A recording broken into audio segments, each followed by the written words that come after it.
Tube Tamil வணக்கம். Iran அமெரிக்க போர் எவ்வளவு பெரிய வியூக பிழையையும் எவ்வளவு பெரிய ராஜதந்திர பிழையையும் ஏற்படுத்தி இருக்கின்றது என்பது இன்றைய காலை செய்தியில் முக்கியம் பிடித்திருக்கின்றது. புகையை போர்வையால் மறைக்க முடியாது என்பது போல இந்த வியூக பிழையானது புகையாக ஆகாய வெளியில் கிளம்பி கொண்டிருக்கின்றது. இதில் முக்கியமான காரணம், இப்பொழுது போரை நடத்த முடியாத நிலையில் அமெரிக்காவும் ஐரோப்பாவும் பெரும் பொறிக்குள் சிக்கப்பட்டு விட்டார்கள். போரை நடத்துவதற்கு பாலிஸ்டிக் ஏவுகணை வேண்டும். இன்று போர்க்களத்தில் இராணுவத்தை இறக்கி உயிர் பலி கொடுப்பதற்கு யாரும் தயாராக இல்லை. இதனால் ஏவுகணை போர் ஒன்றையே நடத்த வேண்டியதாக இருக்கின்றது. ஏவுகணை போரை நடத்துவதற்கு கைவசம் ஏவுகணைகள் இல்லை. இதுதான் பிரச்சனை. உதாரணமாக உக்ரைனுக்கு பேட்ரியாட்டிக் ஏவுகணையில் பொருத்தி ஏவுகின்ற கிரனேட் மிசைல்கள் 300 வழங்குவதற்கு கூட தங்களிடம் வசதி இல்லை என்று அமெரிக்க அதிபர் நிராகரித்திருப்பது அமெரிக்காவினுடைய ஆயுத உற்பத்தி தொழிற்சாலையில் ஏற்பட்டிருக்கின்ற மிகப்பெரிய பின்னடைவாக இருக்கின்றது. ஏவுகணை என்பது விளையாட்டான ஒன்று அல்ல. ஓர் ஏவுகணையை உருவாக்கி அதை வெளியில் எடுப்பதற்கு சுமார் 24 இருந்து 30 மாத காலம் ஆகும். எனவே ஓர் ஏவுகணையை மட்டும் செய்வது என்பது அல்ல. ஒரு தொகுதி ஏவுகணைகளை செய்ய புறப்பட்டால் அதற்கான படிமுறையான வேலைகளை செய்து வெடிமருந்து பொருத்தி அதற்கான இலக்குகள், சிப்கள் போன்றவற்றை அமைத்து துல்லியமாக தாக்குதலை நடத்தக்கூடிய வகையில் அவற்றை உருவாக்க வேண்டும். ஆகாயத்தில் இருந்து வருகின்ற எதிரியினுடைய பாலிஸ்டிக் ஏவுகணையை ஆகாயத்தில் வைத்தே குறி தவறாமல் தடுக்கக்கூடிய அளவிற்கு அதனுடைய தொழில்நுட்பத்தை உருவாக்க வேண்டும். எனவே ஏவுகணை என்பது சாதாரணமாக இரும்பில் கத்தி அடிப்பது போல அடிக்கக்கூடிய ஒன்று அல்ல. அது மிகப்பெரிய தொழில்நுட்பம். அமெரிக்காவை பொறுத்த வரையில் ஒரு வருடத்தில் 600 இருந்து 620 வரையான ஏவுகணைகளை மட்டுமே அமெரிக்காவினுடைய லாக்ஹீட் மார்டின் உற்பத்தி நிறுவனத்தினால் உற்பத்தி செய்ய முடியும். ஏறத்தாழ உலகளாவிய ரீதியில் உற்பத்தி ஆனது ஆயிரங்களுக்கு உள்ளேயே காணப்படுகின்றது. ஆனால் அமெரிக்கா என்ன செய்தது?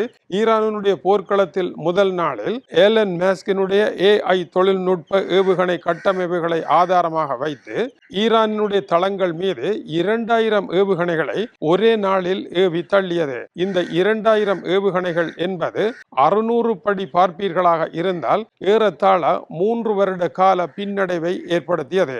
60 நாள் போர் 3 தர 60 180 வருட பின்னடைவை ஏற்படுத்தியது. எனவே ஒரு நூற்றாண்டு காலம் ஆயுத பற்றாக்குறையின் பின்னடைவை அமெரிக்கா அடைவதற்கு இந்த பொறுப்பற்ற ஆயுத பாவனை காரணமாக அமைந்தது.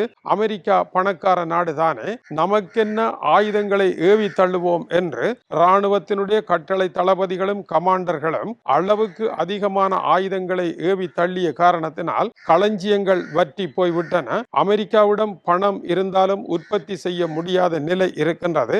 அமெரிக்கா குறிப்பிடுவதை போல 2 to 4 மடங்கு வேகத்தை 21 தினங்களில் அடைய வேண்டும் என்று கூறினாலும் அது சாத்தியமே இல்லை. 24 மாதங்களில் செய்கின்ற ஓர் ஏவுகணையை 21 நாட்களில் செய்து விடுவதற்கான இயந்திரங்கள் எதுவும் இல்லை. ஜெர்மனியில் இப்பொழுது புதிதாக உருவாக்கப்பட்டிருக்கின்ற ரைன் மெட்டலுடன் இணைந்து அமெரிக்காவினுடைய லாக்ஹீட் மார்டின் புதிதாக ஒப்பந்தம் செய்திருக்கின்றார்கள், விரைவாக உற்பத்தி செய்யலாம் என்று. ஆனால் விரைவாக உற்பத்தி செய்யலாம் என்றாலும் அதற்கான காலம் போதியது அல்ல. இது உலக ரீதியாக ஒரு பெரும் பிரச்சனையாக மாறி இருக்கின்றது. ஈரான் என்கின்ற தேசம் நிலப்பரப்பில் மிகவும் பெரியதாக இருக்கின்றது. அதை ஏவுகணையின் மூலமாக தோற்கடித்து விடுவதற்கு அதனுடைய முக்கியமான இலக்குகளை தாக்கி அளிக்கலாம் என்று அமெரிக்கா நினைத்தது.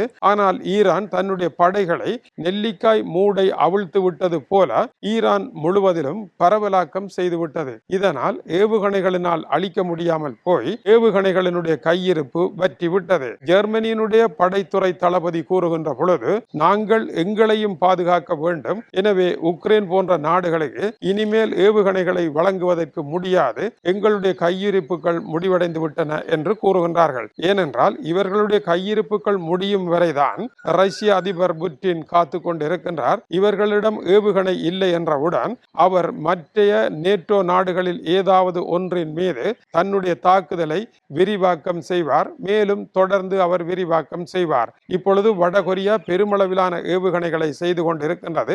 உக்ரைனிய போர்க்களத்திற்கு 120 ஏவுகணைகளுடன் 6 ஏவுகணை கட்டமைப்புகளுடன் வடகொரிய படைகள் வந்து கொண்டிருக்கின்றார்கள். எனவே ரஷ்யாவினுடைய தொழிற்சாலைகள் 24 மணி நேரமும் தொடர்ந்து வேலை செய்து கொண்டிருக்கின்ற காரணத்தினால் ஏவுகணை பற்றாக்குறை நிலையை சமாளிப்பதற்கு ரஷ்ய அதிபர் எடுத்த முயற்சிக்கு ஏற்ப ஐரோப்பிய தலைவர்கள் அதே முயற்சியை எடுக்காத காரணத்தினால் இப்பொழுது ஏவுகணை பற்றாக்குறை என்பது பலத்த நெருக்கடியாக மாறிவிட்டது. எப்படி போரை நடத்துவது? இப்போது இருக்கின்ற ஏவுகணைகளை வைத்து கடலில் புலியை கரைத்து கடலை புளிக்கத்தான் செய்துவிட முடியுமா? முடியவே முடியாது.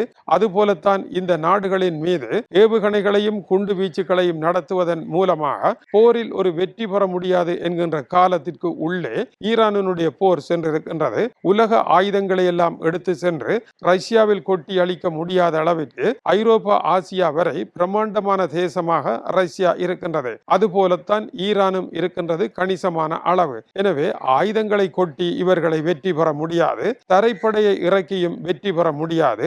அணுகுண்டுகளினாலும் வெற்றி பெற முடியாது என்பதுதான் யதார்த்தமாக இருக்கின்றது.